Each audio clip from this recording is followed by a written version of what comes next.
Good morning, and welcome to worship with the South Nottingham Circuit of the Methodist Church. Today I'm in Bradmore. This tiny ancient village nestles in picturesque South Nottinghamshire countryside. At its heart is the Methodist Church. The original Georgian building has been here for 200 years. Yet all is not as it seems. In the last 20 years, the interior of the building has been changed completely. The old-fashioned, dark, forbidding wood furnishings have gone. Instead, there is now a light, bright, welcoming worship space that radiates a sense of calm and tranquility. And the building has been expanded to incorporate a community facility, meeting the needs of the congregation and of the village. Yes, much has changed in this church over the last 2 centuries, but some things remain the same. Its foundation is still the rock of faith, and its overarching protection, the grace of God. But the church is not mere bricks and mortar, it's people, and people change. And so the church changes to meet the different worshipping needs, the different mission needs of today's people. Yet some things remain the same. For the doors of this church are love, extending a welcome to all people. Lord, grant us vision of how we can be church in the community, though we're locked outside the doors, how we can bring your message of truth, justice, love and mercy to all people and glorify the name of Christ. Amen.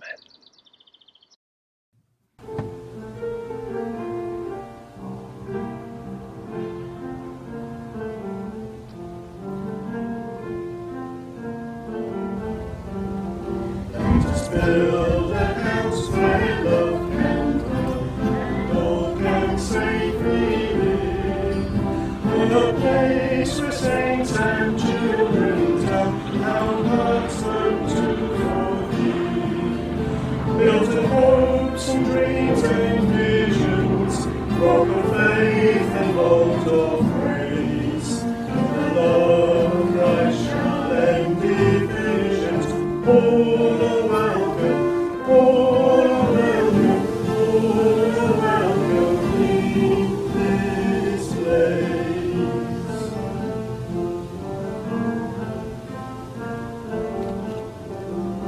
Let us build a house where prophets words are strong and true, where all God's children dare to see, to dream God's reign anew. Here the cross shall stand as witness, and as symbol of God's grace. As one we claim the faith of Jesus. All are welcome, all are welcome, all are welcome in this place.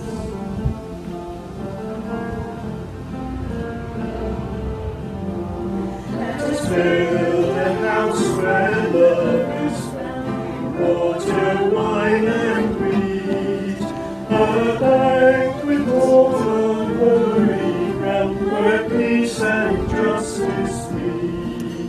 Here the love of God through Jesus is revealed in time and space, as we share in Christ the feast that frees us. All are welcome, all are welcome, all are welcome in this place.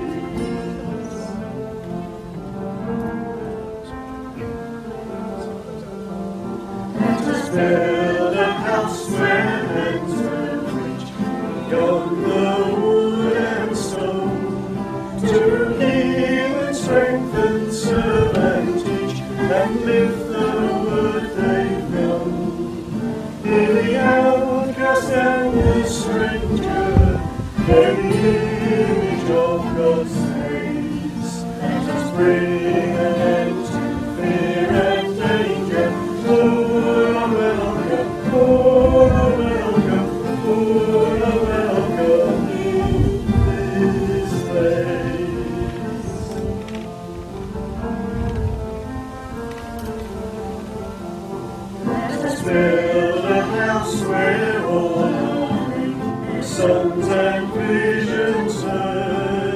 and love the treasures stored and laid as roots within the wood. Built of tears and cries and laughter, prayers of faith and songs of praise.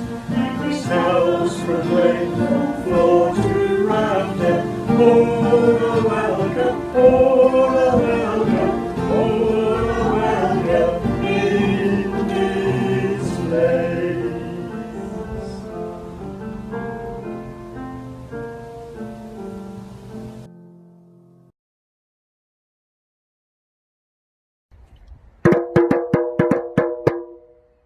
Good morning.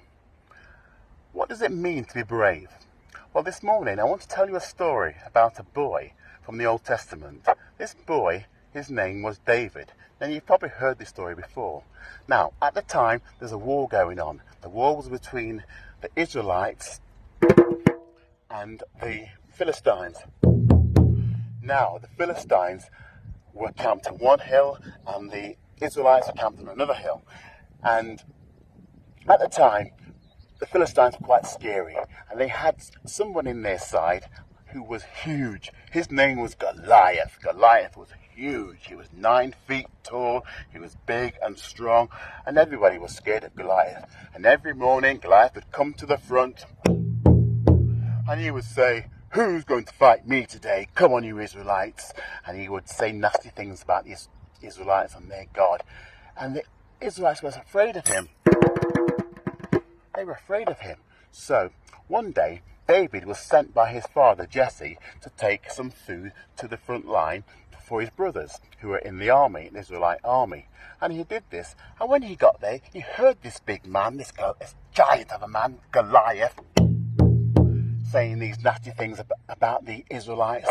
And he said to David, this is David now, David said to the Israelite soldiers, "What are you going to do about this? This man saying these things about our God. We can't have this. I will fight him if none of you will fight him." So this word got back to King Saul, and King Saul says, he summoned David, and David said to King Saul, "I will fight him if nobody else will fight him." But King Saul said, "But you're just a boy." David said, "I don't care. I don't need armory. All I need is my slingshot." So David, all he had was a slingshot and 5 stones. 5 stones. And he went out to see Goliath. And Goliath laughed. "Ha, ha, ha, ha, ha. You expect me to fight? You send a boy to fight me? What is it? Am I a dog? You send a boy with sticks?" Goliath thought this was funny, but David, he was serious. He knew God was with him. He wasn't afraid. And David, he got his slingshot and he twisted it around and he hurled it in the air and he hit Goliath right on the head. And guess what happened? Goliath fell to the ground and he was dead. Wow. Now the Philistines, they couldn't believe what they saw, and they ran in fear. And the Israelite army, they followed, and they chased after the army, and they killed them all, and the Israelites, they won the battle. Now this was all because of David. David was now a hero. And he had fought this great big giant. Even though he was a small boy, he fought this giant. And it's amazing what faith can do. David knew that God was with him. And that same God is with us today. So, if we have giants in our life to fight, we know we can overcome them with our faith in God.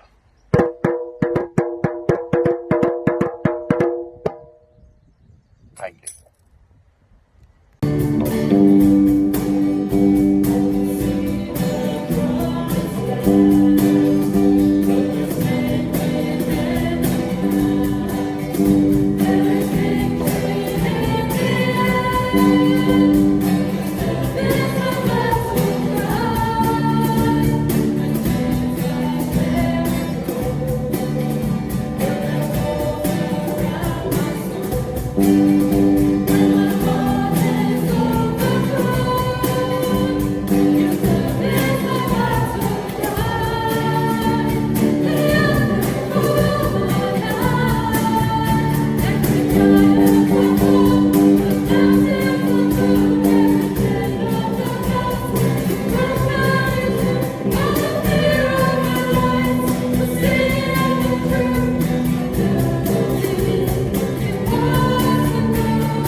This morning's Bible reading is from the Gospel of Matthew, chapter 11, verses 25 to 30.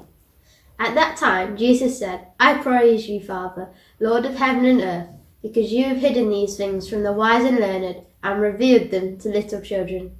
Yes, Father, for this is what you are pleased to do. All things have been committed to me by my Father. No one knows the Son except the Father, and no one knows the Father except the Son, and knows to whom the Son chooses to reveal him. Come to me, all you who are weary and burdened, and I will give you rest. Take my yoke upon you and learn from me, for I am gentle and humble in heart, and you will find rest for your souls, for my yoke is easy and my burden is light. There's a conversation I have with Jesus rather more often than I should, and it begins with those words that we've heard from Matthew's Gospel.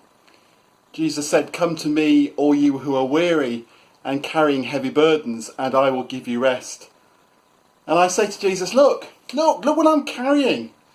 All those things in my life of family and friends and work and church, especially church, and all the stuff that needs to be done, and all the really difficult challenges, and the desire to get things right, and the important things that need to be done.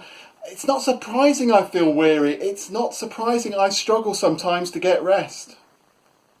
And Jesus says, what are you actually carrying? And then I look, and I find that I'm carrying other people's expectations. Not always wrong, but often.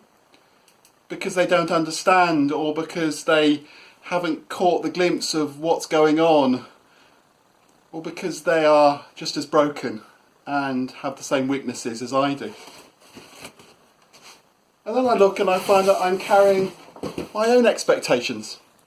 the desire for things to be perfect, the desire to get things right, the wish not to disappoint anyone, the desire not to tarnish any further my own self-image. And then I find that I'm carrying the burden of the future, about what might happen, about everything that could go wrong, about all the problems that might lie ahead. And then I'm finding that I'm, particularly at the moment, carrying burdens for the world. A world of pain and struggle in this nation and in others, with overwhelming problems sometimes that make me really angry. And somewhere buried amongst all that are the underlying problems, the challenges that I need to face today or tomorrow or next week, and the things that need to be done. And Jesus says those underlying problems, they're real, and they can be hard sometimes. But I tell you what, when they become heavy, let me share the burden, because I've got more strength than you can ever need, and more love than you can ever know. Okay, but what about the rest of this stuff?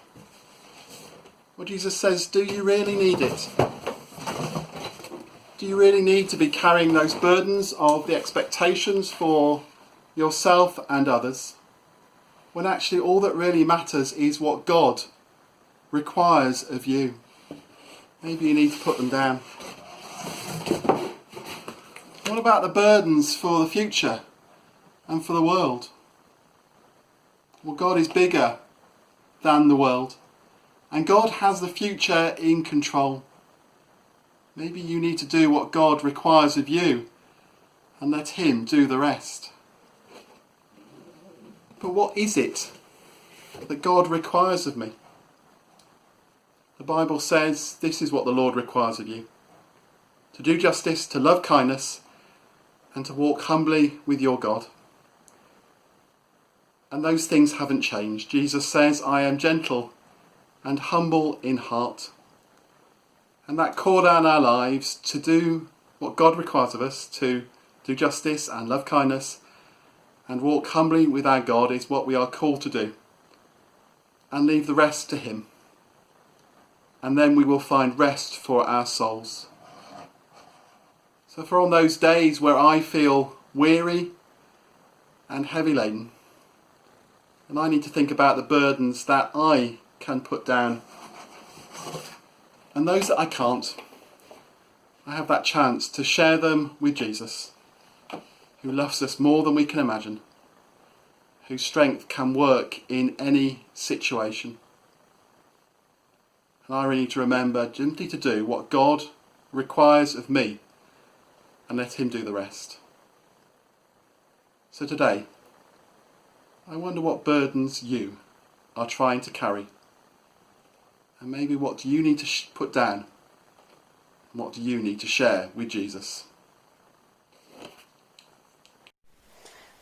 One of my biggest bugbears at home is technology. iPads, laptops, Xboxes, mobile phones. There's just no getting away from it. And I'm just as bad. But we know that technology can have its positives, and particularly during lockdown over the last few weeks, it's been a way of keeping in touch with friends and family. And whilst our church building has been closed and we've been unable to meet physically together, well, these digital services have enabled us to still meet together as a fellowship, to worship our God and to support and pray for one another. We're now able to offer you the opportunity to send us specific prayer requests. We've set up a unique email address for this purpose that will only be accessed by members of a small circuit prayer team. That team will then pray for you, and all the prayers from that week will be lifted up as a whole to God during these weekly services. And actually, we can use our mobile phones as a prompt for prayer, because sometimes it's difficult to know where to begin. Very often it's difficult to know where to end. Perhaps you'd like to join with me this morning. As I look at my phone and I look at the photo on the home screen of my children, you'll probably have very similar of friends or family or somewhere you've been, a special picture, a memory. Let's thank God for what's in that picture, for who's in that picture, and thank Him for that. Many of us will have calendars on our phones, Maybe not so much at the moment, but we'll have dates in there of perhaps planning to meet friends over the coming week, or birthdays. We might have events to prepare for, or deadlines to meet. Well, let's lift all of those up to God for his safekeeping. We can go to our contact list and scroll down, stop on the person's name and lift that person up to God. God will know their circumstances. He'll know where they're at. We can just lift them up to him. Many of us will have news apps on our phone. We can go to the headlines and we can lift up that place or person or situation to God and ask for his help.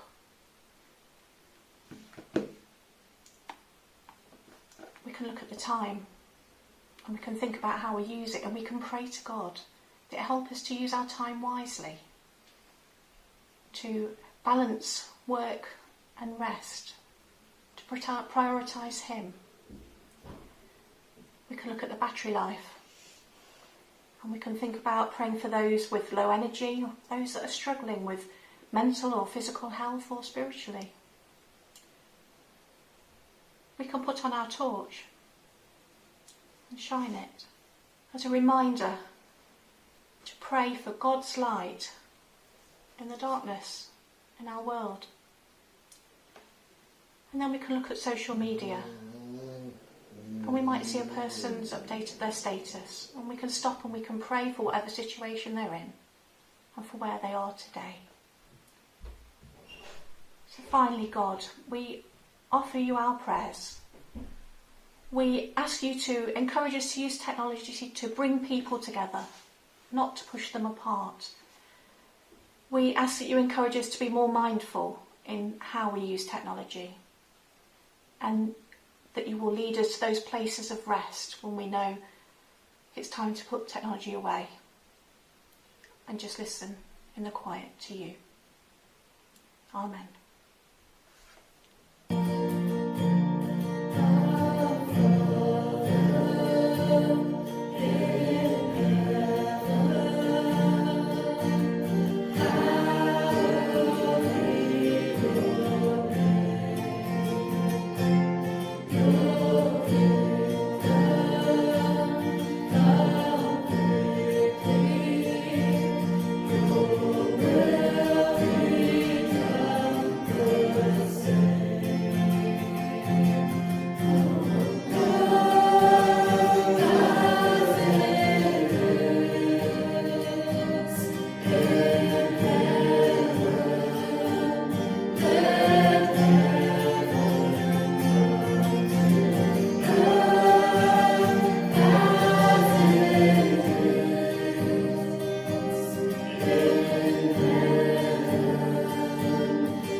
Another hymn that speaks of the early life of Jesus. Number 350. I cannot tell why he whom angels worship should set his love upon us now or then. 350.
And now let me bless you with the light of Christ. May the light of Christ rest upon you like the sun in all its noonday strength. Light of Christ be within you like a candle shining in the dark. Light of Christ go before you like a beacon over stormy seas. Light of Christ be all around you like the firelight's glow when day is done. Amen.